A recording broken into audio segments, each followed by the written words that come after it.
The Vatican posted a series of Pope Francis's recent homilies and writings, those having a common element: what the COVID-19 virus has taught us and what effects this should have on our faith going forward.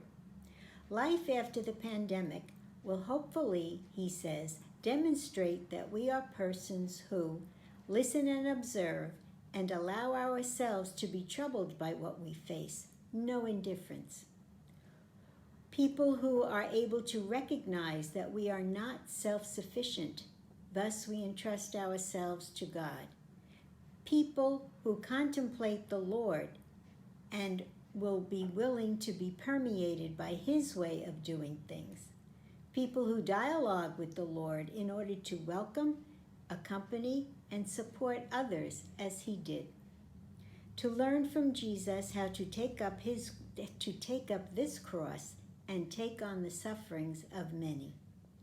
And in our frailty to look at Mary, to say yes every day and to be available concretely and generously.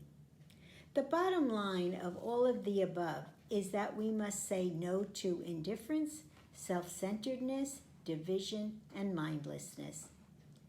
In another portion of these writings, actually my favorite section, Pope Francis asks the questions that Jesus asked his disciples during the storm at sea.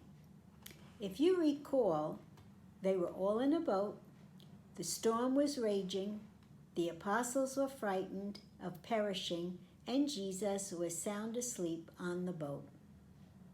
The apostles wake Jesus up, and he asks them, "Why are you afraid? Have you no faith?"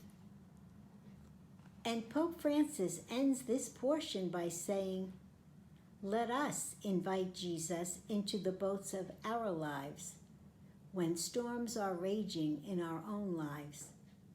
In faith and hope, we know already that He's there and will never abandon us.